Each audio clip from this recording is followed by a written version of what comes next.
Sri Sultan Hamengkubuwono II, lahir tanggal 7 Maret tahun 1750 sampai 3 Januari tahun 1828 adalah Raja kedua Kesultanan Yogyakarta yang memerintah selama 3 periode, yaitu tahun 1792 sampai tahun 1810, tahun 1811 sampai tahun 1812, dan tahun 1826 sampai tahun 1828.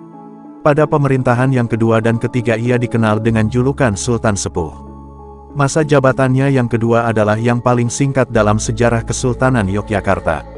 Nama lengkap ngarsa dalam sampeyan dalam ingkang sinuwun Kanjeng Sultan Hamengkubuwono Senapati ing Ngalaga, Abdurrahman Sayyidin Panatagama Khalifatullah ingkang jumeneng kaping kali ing Ngayogyakarta Hadiningrat.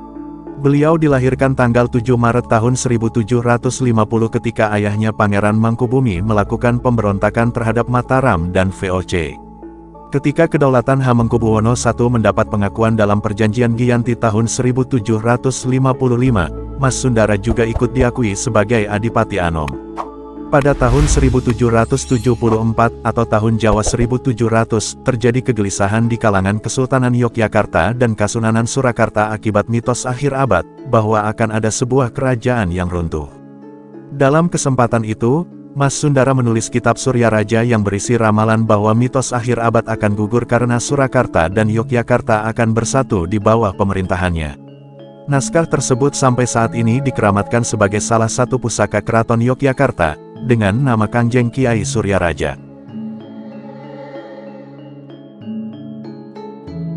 Pada tanggal 24 Maret tahun 1792, sang ayah, yaitu Hamengkubuwono I wafat. Raden Mas Sundara diangkat menjadi raja dengan gelar Hamengkubuwono II. Ia dikenal sebagai raja yang keras dan anti terhadap Belanda. Oleh karena itu, masa pemerintahannya menjadi salah satu periode pemerintahan yang penuh pergolakan. Konflik-konflik para putra Mangkubumi dan orang-orang Eropa menghiasi jalannya pemerintahan. Hamengkubuwono II menolak dengan tegas campur tangan pihak asing, baik Belanda maupun Inggris. Ia menganggap Belanda sebagai sebuah kekuatan yang harus diperlakukan dengan hati-hati. Situasi semakin rumit ketika ia mengganti sebagian penasihat raja pada masa Hamengkubuwono I. Salah satu orang yang ditunjuk adalah Patih Danureja II, cucu Patih Danureja I. Sebuah keputusan yang merugikan keraton karena sang patih justru berbalik mendukung Belanda. Sejak tahun 1808 Herman Willem Daendels menjadi Gubernur Jenderal Hindia Belanda.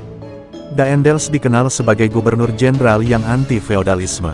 Ia menerapkan aturan baru tentang sikap yang seharusnya dilakukan Raja-Raja Jawa terhadap minister, istilah baru untuk residen ciptaan Daendels, seperti minister berhak memakai simbol-simbol kekuasaan serta kebesaran seperti yang dipakai oleh Raja-Raja Jawa di dalam keraton.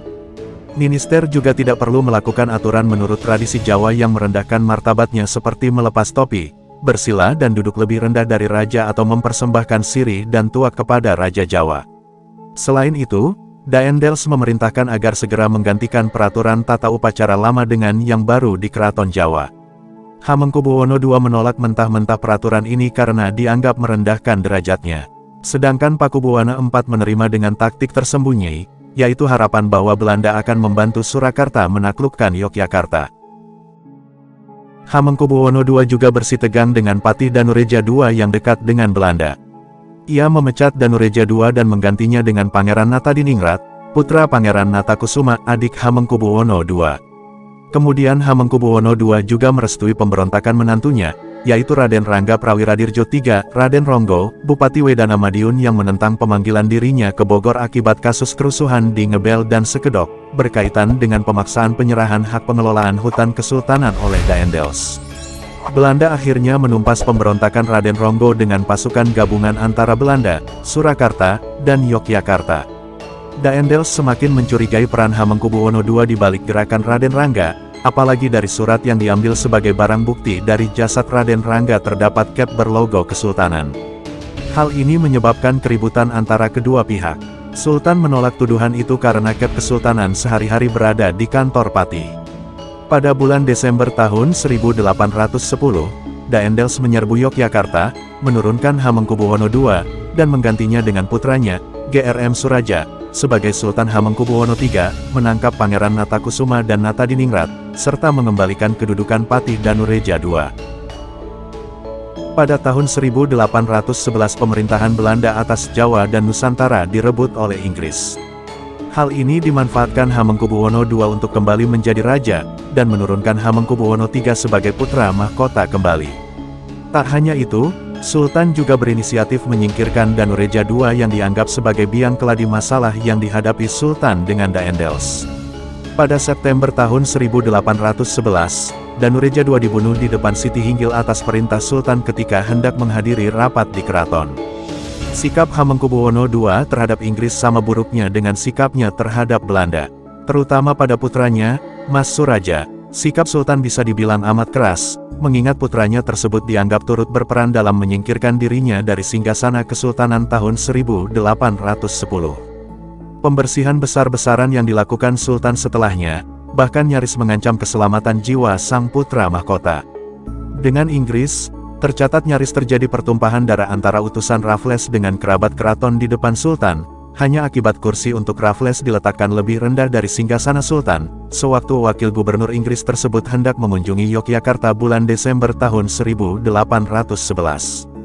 Pakubuwono IV di Surakarta pura-pura mendukung Hamengkubuwono II agar berani memerangi Inggris. Surat menyurat antara kedua raja ini terbongkar oleh Inggris.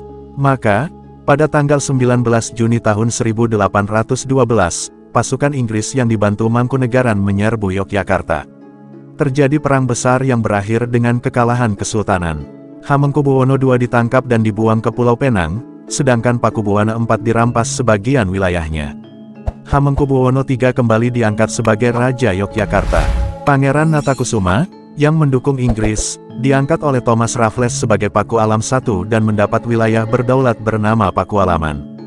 Pada tahun 1825 terjadi perlawanan Pangeran Diponegoro putra Hamengkubuwono III terhadap Belanda yang kembali berkuasa sejak tahun 1816. Saat itu raja yang bertahta di Yogyakarta adalah Hamengkubuwono V, yang bertahta menggantikan ayahnya tahun 1823 saat dirinya masih berumur 3 tahun. Perlawanan Pangeran Diponegoro sangat mendapat dukungan dari rakyat. Pemerintah Hindia Belanda mencoba mengambil simpati rakyat dengan mendatangkan Hamengkubuwono II yang dulu dibuang Inggris. Hamengkubuwono II kembali bertahta pada tanggal 18 Agustus tahun 1826, sedangkan Hamengkubuwono V agak disingkirkan oleh Belanda. Kedatangan Sultan sebagai penguasa Yogyakarta terbukti sedikit banyak melemahkan kekuatan Diponegoro, mengingat kepopulerannya semasa masih menjabat sebelum dibuang ke Penang tahun 1812. Pada masa itu, Sultan berusaha keras menertibkan keadaan dan mengembalikan keamanan di wilayahnya, meskipun dihimpit oleh tuntutan-tuntutan Belanda dalam rangka memadamkan perang Diponegoro. Beberapa tokoh penting keraton berhasil dibujuk pulang ke Yogyakarta, namun demikian, Sultan sendiri tidak pernah berniat serius untuk membujuk Diponegoro dan Pangeran Mangkubumi, putranya, untuk menghentikan perlawanan. Belanda mencurigai tindakan Sultan ini sebagai dukungan terselubung terhadap perlawanan Diponegoro. Sultan Hamengkubuwono II yang sudah tua dan dipanggil sebagai Sultan Sepuh, akhirnya mangkat pada tanggal 3 Januari tahun 1828 setelah menderita sakit radang tenggorokan dan akibat usia tua. Pemerintahan kembali dipegang oleh cicitnya, yaitu Hamengkubuwono V. Berbeda dari penguasa-penguasa Kesultanan Yogyakarta lainnya, jenazah Hamengkubuwono II tidak dimakamkan di Imogiri, melainkan di Kompleks Pemakaman Kota Gede. Hal ini terjadi karena pertimbangan keamanan. Jalur perjalanan ke Imogiri kala itu dikuasai oleh kubu Pangeran Diponegoro.